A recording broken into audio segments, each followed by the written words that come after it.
So guys, let's tell the world what OPSLED is, and I guess the quickest, easiest way to start this is asking you guys individually what it means to you. So Matt, we'll start with you. Sure. What's OPSLED? So OPSLED, as a name, Operation Suck Less Every Day, which I absolutely love. So for me, it's always about trying to suck less than a day before, but in a bigger picture, facing those challenges and overcoming and just being better. Like I was putting objective in my life to be better than I was. So always moving forward, not being stagnant, not being, just resting on whatever that I always want to look to improve. Sure. Awesome. Justin? Yeah, I would agree with that. Always trying to do new things to grow, both physically, mentally, spiritually, however you want to grow.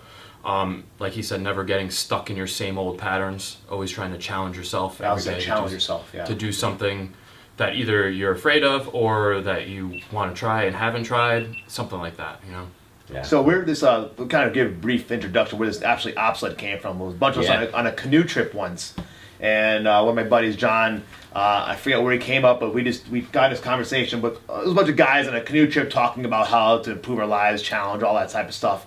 And OPSLED was kind of born from these conversations of men getting together, what could we do to be better? And it was a great, got no TV, no internet, no nothing. It was in the middle of the river with a bunch of guys talking about OPSLED. So all right, so let me ask the obvious question, right? Because and I have a way, I like to share a diagram that kind of expresses what you guys are saying perfectly. Sure. But let me ask you this: what's wrong with not getting better every day?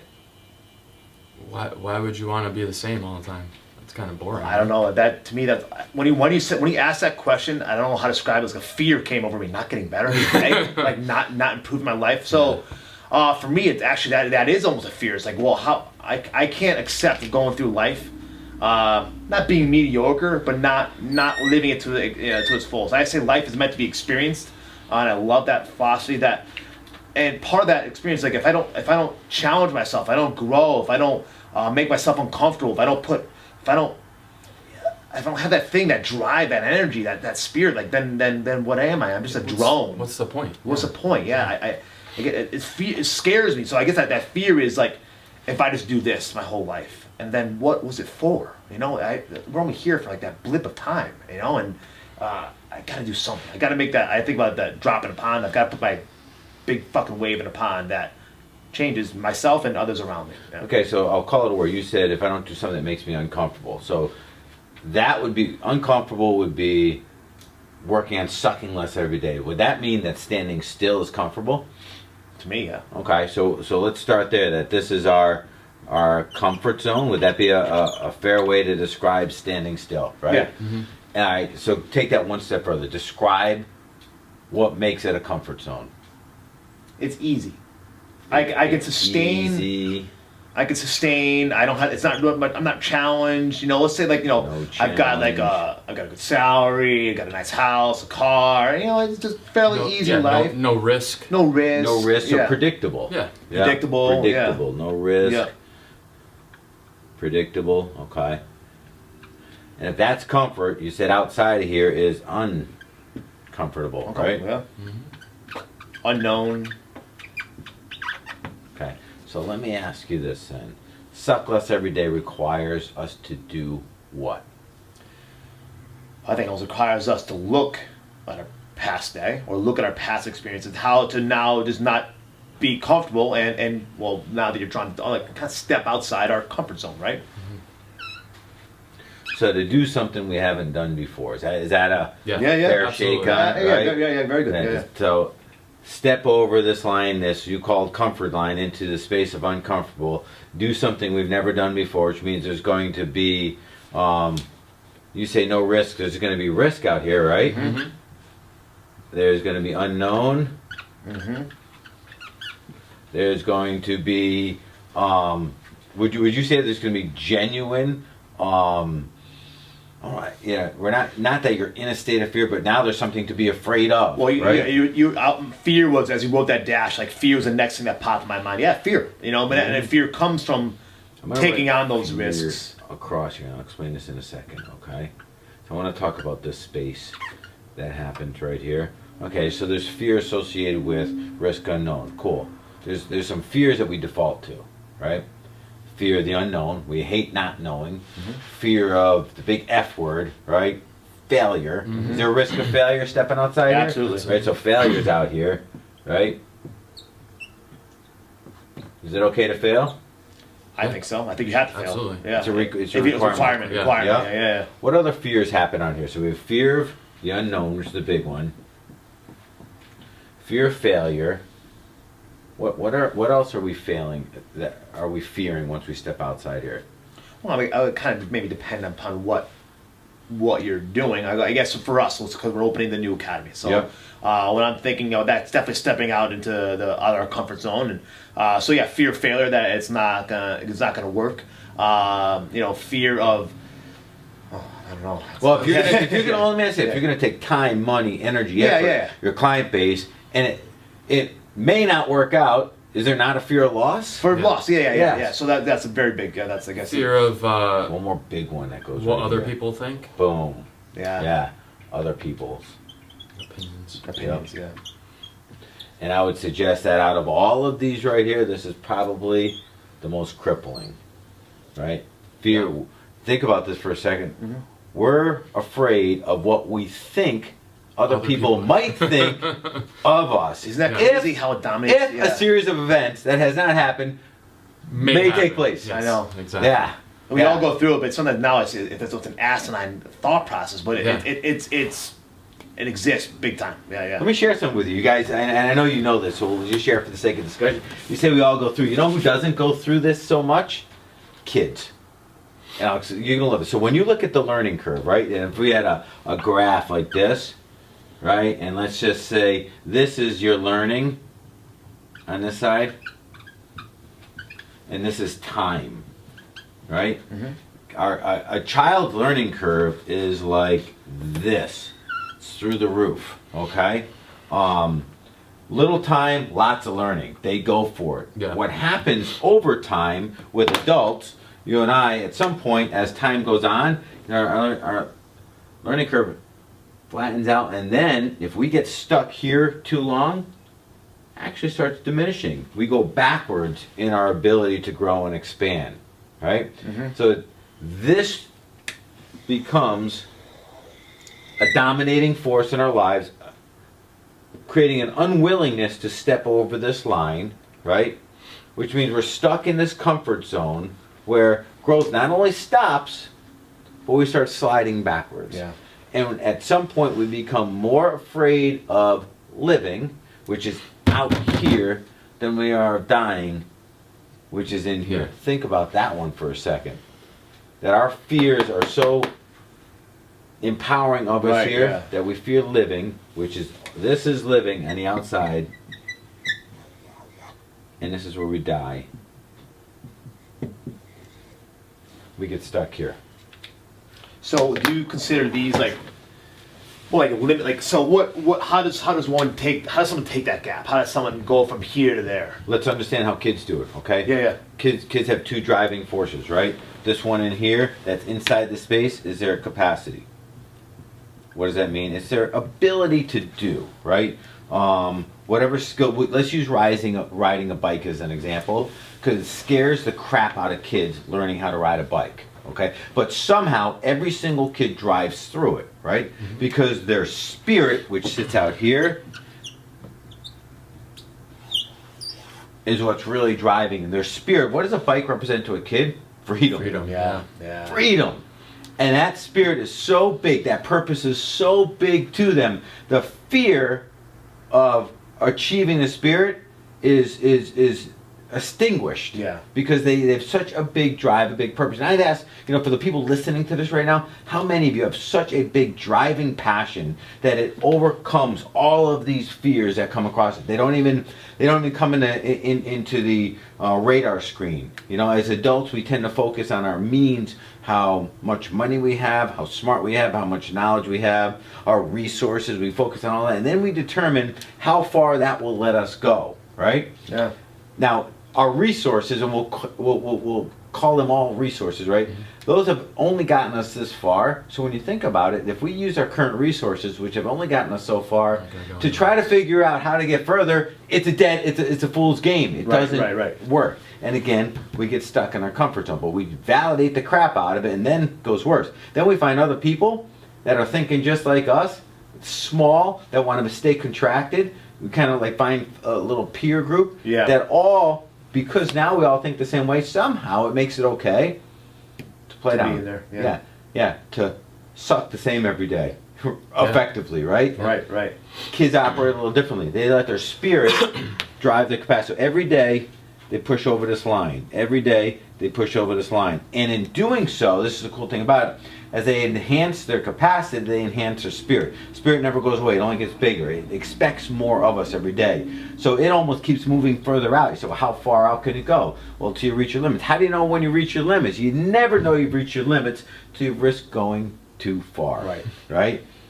And I think we find as our capacity, think about, again, the kid riding a bike. What's his limit when he first rides a bike? Probably about 3 cranks on the thing and he tips over, right? That's his limit. Right. But the spirit never stops. It keeps driving him. It's enhancing him. And guess what? When he gets to 5 strokes this way, that gets bigger, this gets bigger. They self-fueling one another, right? For long, he's up.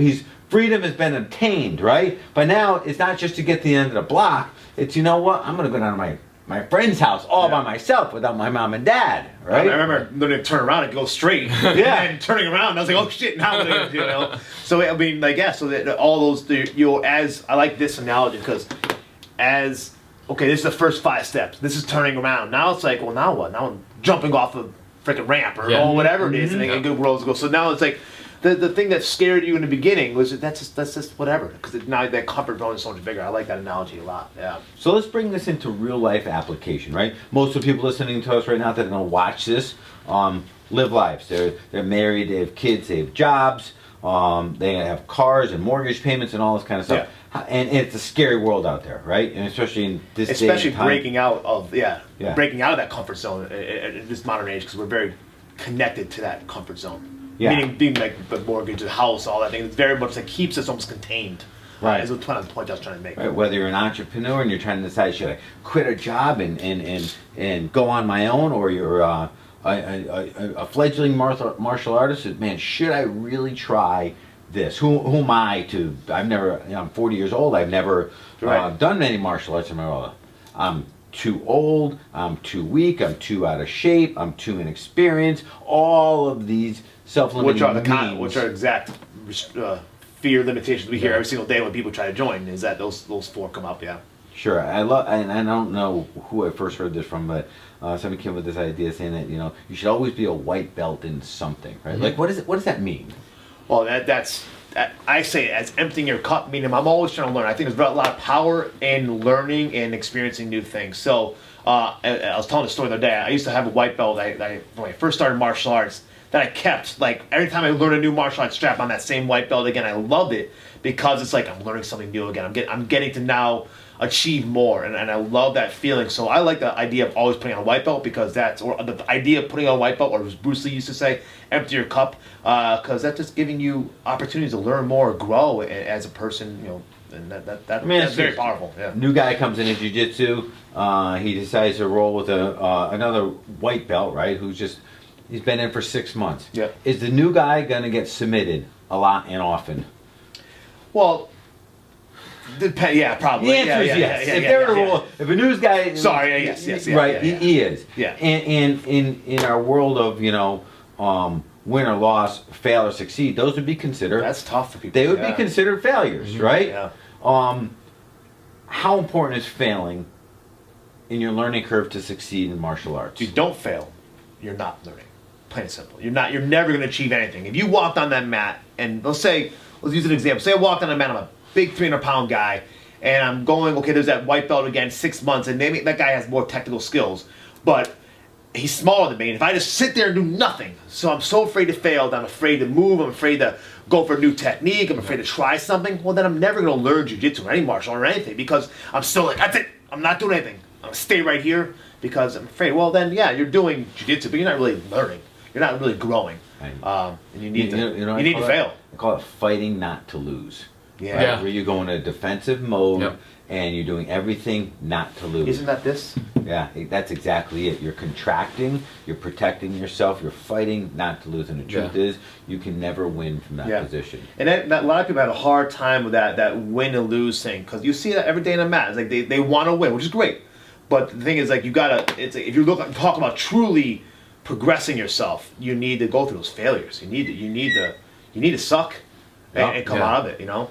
Would you say the failures are where we learn about martial arts, or learn about Well, life, or learn about strength training? You started drawing this thing, and it's funny because I say this all the time. Ebbs like peaks and valleys in jiu-jitsu, right? So let's say you're first starting out, like, oh my god, I'm learning cool. I'm learning an armbar. Now I'm getting an armbar. It's great, you know. And as you progress, you're like, and then you go through this phase of like, you suck. You're getting your ass kicked on the mat every day. You're getting your guard passed. You're getting submitted. You're like, why? I'm like, because you're ready to go through this huge uptick. You know, this huge Yeah. growing phase, and then it's like you got to learn again. So it's like always like ebbs and flows of, you don't have those failures, you don't have those valleys of shit, of sucking. You're never going to reach these amazing peaks. Couldn't agree with more. And I like to see peaks and valleys as a required relationship, where in the valleys we learn about life, right? That's our setbacks, that's our challenges, that's our knockdowns. Those are the tough times in life where we genuinely learn about life, learn about martial arts, learn about a new career, right? And the peaks, the high part, is where we celebrate life. Yeah. Those are the wins, and some are small, some are big, right? And the truth is, and this would be for another discussion, peaks and valleys, how long we stay on a peak and how long we stay in the valley are controllable, and that's what there's a required relationship. These always have to be there, but how long we're stuck in each of them is up to us. And those are the parts that we can better. Right? Definitely save that one, because that's a good topic I want to get into. Yeah, you know, and you bring in the martial arts, you get somebody who had a little success on the mat, brings up, you know, he's like, I'm going to celebrate my success, but he takes it to an arrogant level, right? Thinking that he or she is all that.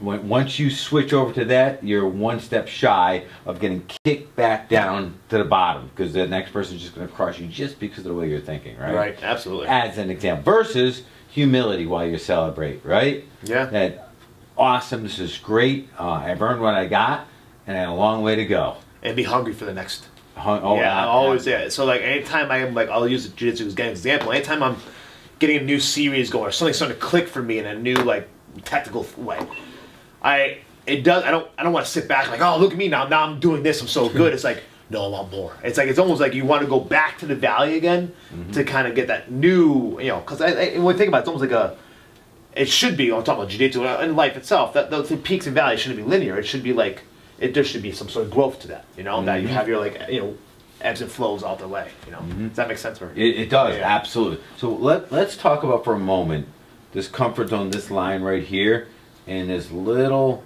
space here, okay? Because there's some unique characteristics as we approach either side of that line.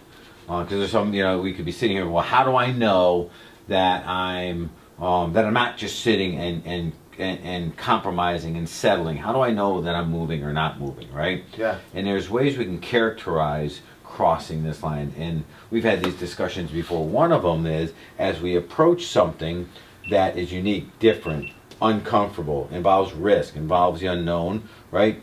It also involves, as we mentioned earlier on, a fear, right? Yep. And there's a genuine fear that comes over us as we approach this line. And of course, the fears are typically unfounded. You know, fear is a self-defense, it's self-preservation mode that's built into us. It was built into us back in the caveman days for survival purposes, right? Right. Giant grizzly bear, about to slice you up. That's worth genuinely. That's yeah, fear, right? yeah, that's legit, right? But that's not where our fears lie. Our fears lie in either something that's happened to us that we're worried about repeating, or something in the future that has not happened, that we're making up, that may or may not ever take place, which means pretty much it's not real, right? Right. Yep. Because we don't know what it is or when it'll happen, and it may or may not really ever happen, right? So as we approach this line, these fears come up.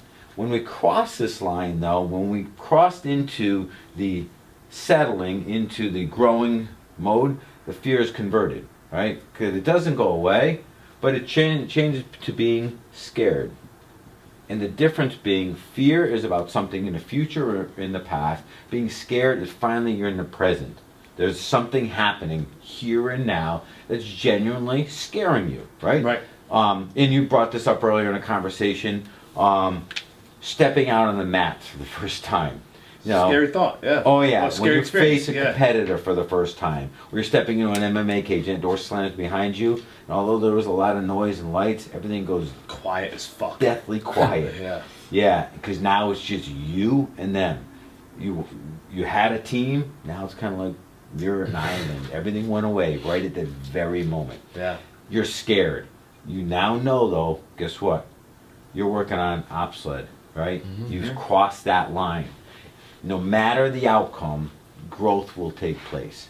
That's the magic that I think is the biggest takeaway in this whole little game here, across this line. No matter the outcome, growth will take place. This equation will be altered. So how does it, let's say we'll take that normal person you're talking about for, and let's say we'll use martial arts as an example, or opening a business, like you're scared, you have a dream of selling widgets online, or you want to become a martial artist, how or you want to get the strength, or whatever it is, whatever your ambition is, how does someone go from this limiting fear that they're facing to being scared? How do we actually say, okay, what is that step, what is that thought process, what is that trigger that's going to say, okay, Well, it's I love the words you just used to use that. You said first, how do they go and what is the thought process? It's really less a thought process. It's more an action.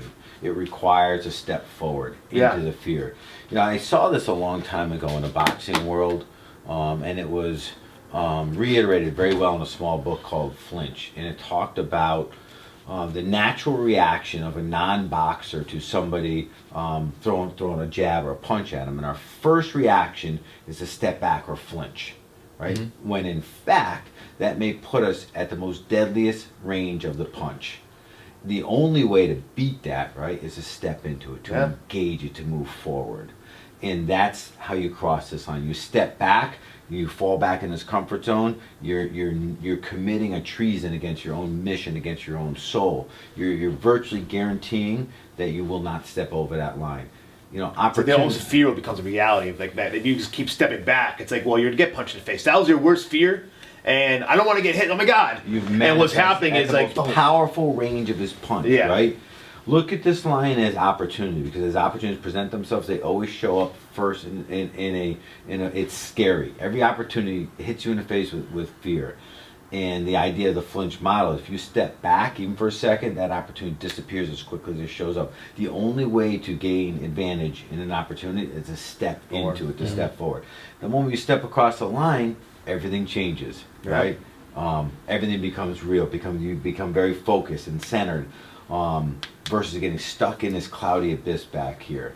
But to answer your question, it's no longer a thought process. It requires a definitive action, because we're trained as adults to start. When you go into a thought process, means versus ends, what means do we have to get the end? We'll talk our way out of crossing that line every single time. One thing is to think about is fear power?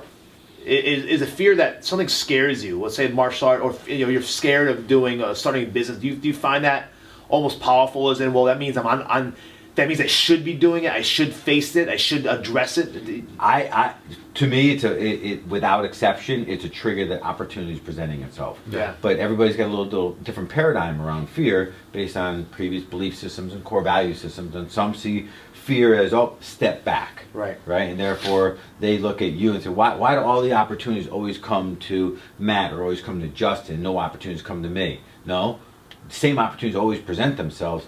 You guys step into them, they step away from them. That's the only difference in the two. So it's really the paradigm shift of fear is not something to be afraid of. It's triggering an opportunity, something that's there for you, right? So do you think people need to be more aware of those fears? Like, so someone may be listening to this and saying, well, I'm scared, or I fear. How am I trying to phrase it? So that if they have that fear, that they instinctually just step back because, fear. No, I don't want to do that. You know what I mean? Should they now be almost like aware of that? So like, well, yeah, I'm fearful of something that maybe now there's my opportunity. I should have a quick little second of reevaluation and say, okay, I got to step into that instead of step back.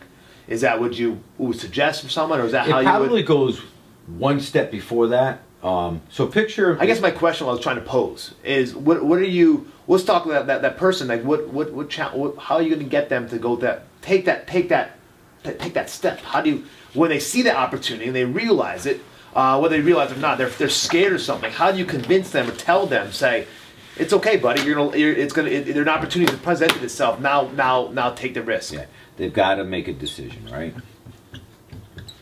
So this is the deciding moment. They've got to make a decision.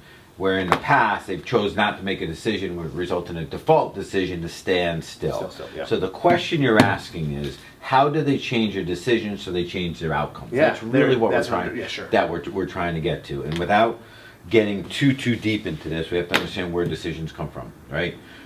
Decisions come from typically out of an emotion, which is preceded by a label, triggered by a circumstance or an event. So follow me with this for a second here, okay? You have an event. Give me an opportunity as an event. Just throw a phone call from me to you. I'll say, yeah, Cage plus J say that's an opportunity. That was a crazy opportunity, yeah. Yeah, so the event was, I call up Matt. I said, Matt, what do you think about joining forces and taking your brilliance and our brilliance and blending them all together for just something that's unmatched in the market? That's the event. There's a couple things that can trigger. One of them being fear. One of them being like an opportunistic viewpoint, right? All of the above, right? But an event triggers a set of emotions. Call these thoughts as well, okay? Thoughts, right? Out of this comes a decision, which then, of course, comes an action and a result. The results will be manifested once we're out here. The action is taking the step forward across the line. It is preceded by a decision which is rooted in here. Now, there's one little piece that falls in here, right? And this is what's called a label. Our brain makes thousands of decisions, tens of thousands of decisions every day. It likes to be super efficient about them, so it likes to do them on autopilot. So most of our decision making is done unconsciously, right? Think about that. Do you think about where you're going to put your foot when you go downstairs each day? No. Do you think about when you're going to shift your car? Any of that kind of shit? No. There's stuff that we know we can do competently, so we do it in an unconscious mode. That's exactly what our belief systems, which are little pieces of software plugged in, our core value systems plugged in there, that's what they're all there for, to monitor these decisions and behaviors or actions and results, right? There's a labeling system that also comes out of it. An example would be an event. You and I get on the phone. You label it opportunity versus labeling it a threat. Right. Okay? You chose to label it an opportunity. As a result of that, your emotion was very an opportunistic motion. Right. Which then you made a decision for us to sit and have a cup of coffee to discuss further. That was the action. The result is where we are now. Yeah. If you labeled it a threat, Right. you would have resulted in fear. You fear threats, right? The decision would be, screw you, Pat. No, we're done. We're competitors. Right, right. Right? The action would have been to do nothing. Yeah. Right? You starting to see the Oh, yeah, yeah. difference Oh, I here? see it. Yeah. So to answer your question, we got to go all the way back and challenge some of our core belief systems and ask ourselves, do they serve us today the way they did back when? When you look at beliefs, a good portion of our beliefs are rooted way back when we were young. People that were authorities to us, parents, could be people in our church, could be people, our teachers at school, right? And here's a perfect example. Teachers at school taught us something that most of us can't shake today, that failure sucks. Failure is bad. People judge you wrong, failure, right? That's what with my kids, you know what we do with our kids? I have my kids celebrate every week something they failed at. Why? So they understand it's a freaking celebration. It's an opportunity to grow. If they're not failing, they're settling for less than they're capable of in life. Yeah. And that's what this whole this discussion's about here. Right. That's it. But that's an example of a belief system that does not serve us as adults. And it doesn't serve us as kids at all. No. Either. But it's one that's put in there that we didn't ask for, we adopted. Right? So to answer your question, how do we change this right here? Go back and challenge the stuff that happens in our subconscious, right? When circumstances, events happen, how do we label them? Another example, and a lot of people relate to this, you're driving down the highway, you're about to get off the exit, and some person cuts you off. That's an event. There's a label. For most of it, it's a default label. It happens automatically. Many of us immediately label as this guy's just an asshole and trying to cut me off, is cutting the line. Right. That triggers an emotion, not fear or opportunity, but of anger, right? Which then can trigger a number of decisions. I'm just going to give him the finger, or I'm going to tailgate him, or I'm going to get back in front of him, which triggers an action. It could trigger some very unfortunate results from you rear-ending them or getting a fight, but ones that happen more often that we don't even take account for is you end up going home to your family angry. Yeah. And you bring that anger, that energy into the room, and you immediately affect everybody and infect everybody.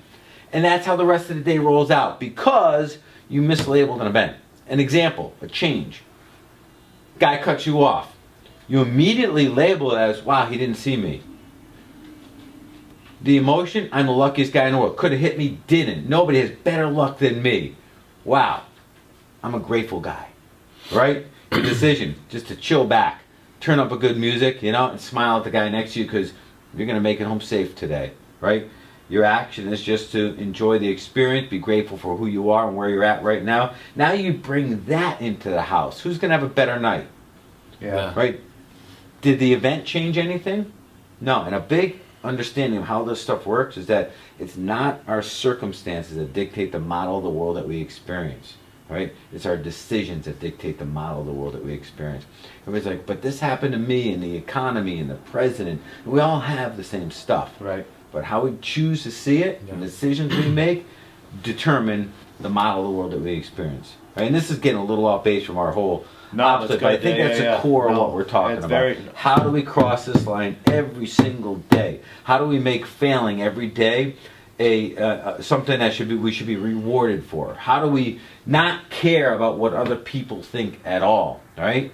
Are other people going to judge you? Yes. Of course it will. Yeah. Do we judge them? Of course we do. Does it matter? No. Absolutely. Only matters to the degree that you let it. That's it. On that quick note, I think people's our perception of how people judge us are typically far worse than what we really are. And that it's almost like that unknown judgment is what people really have a problem with. But it's not the true judgment, And I think that you'll find over time that the smaller the people are, the more judgmental they are. The smaller they are, the louder they are. Yeah. Right? So it's the smallest people in the world that we worry the most about. How does that make any sense? Right? It doesn't make sense to me. Yeah. So one other thing I'll just bring up in this thing, something to be aware of, as we step out of this comfort zone, right?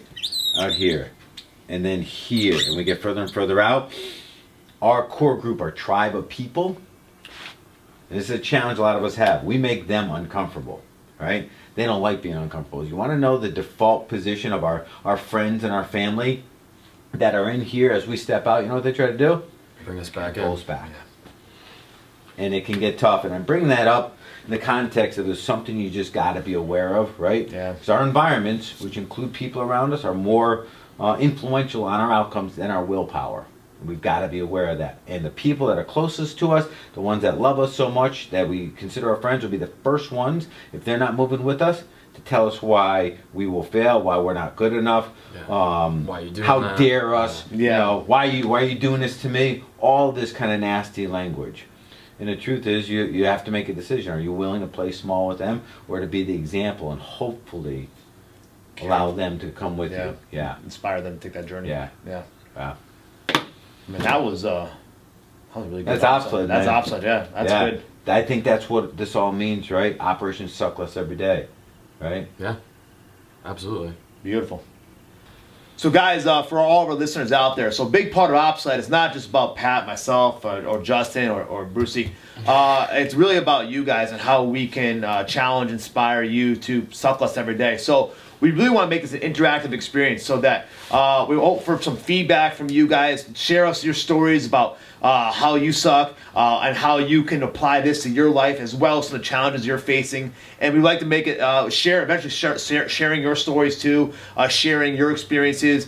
It's not just about us. It's about how, as a community, as a team, as a family, as a tribe, as of humans, that how we can evolve, how we can Operation Suckless every day. Yeah. So. I'd love to see every week us to celebrate together the victories, right? Things that went well, but also to share the learning experience. Yes. Because those are really more important than, if we didn't have the learning experience, we would never be able to celebrate the victory Right. in this game of life. And I think that's important. You talked about with education that how you do with your kids, how you celebrate your failures. That's a big part. I think I would like to do with this as well. Is that we start celebrating how we suck and how we are now going to work to not suck anymore. I think the whole celebrating the failures too gives people permission to go from here to here as well. Yeah. Sometimes people need to have some kind of outside permission to do that. You know what I mean? To make that decision. Awesome. Cool. All right. Thanks, guys, for watching, and please like, comment, subscribe, and let us know what you think. Thanks, guys.